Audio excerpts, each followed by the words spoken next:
country's always running around yammering about their fucking rights. I have a right, you have no right, we have a right, they don't have a right. Folks, I hate to spoil your fun, but there's no such thing as rights, okay?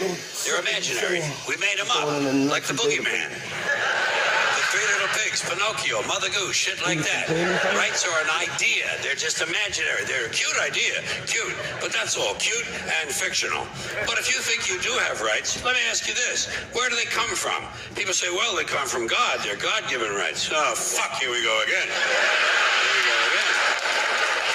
The God excuse. The last refuge of a man with no answers and no argument. It came from God. Anything we can't describe must have come from God.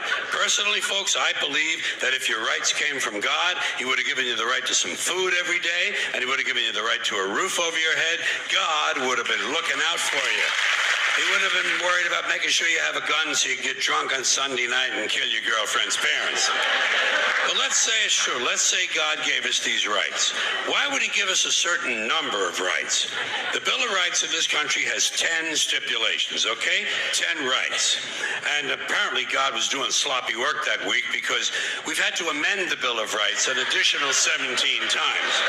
So God forgot a couple of things like slavery. Just fucking slipped his mind. But let's say God gave us the original 10.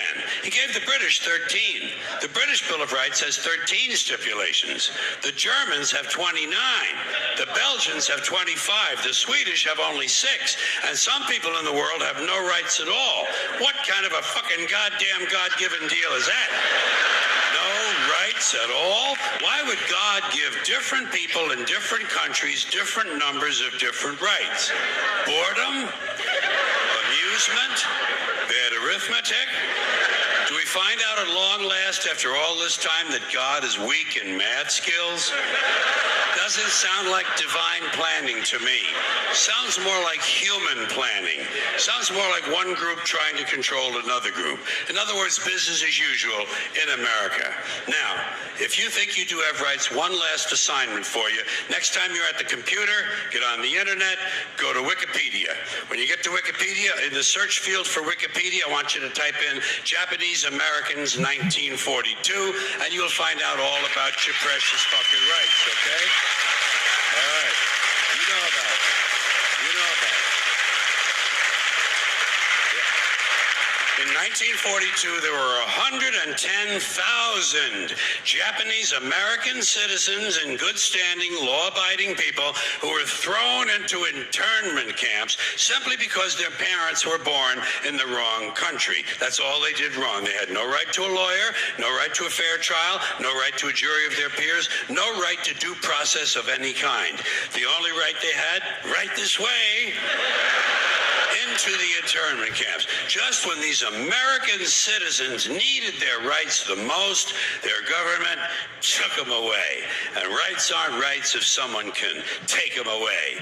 They're privileges. That's all we've ever had in this country is a bill of temporary privileges. And if you read the news even badly, you know that every year the list gets shorter and shorter and shorter. Sooner or later, the people in this country are going to realize the government does not give a fuck about them. Government doesn't care about you or your children or your rights or your welfare or your safety. It simply doesn't give a fuck about you. It's interested in its own power. That's the only thing, keeping it and expanding it wherever possible. Personally, when it comes to rights, I think one of two things is true. I think either we have unlimited rights or we have no rights at all.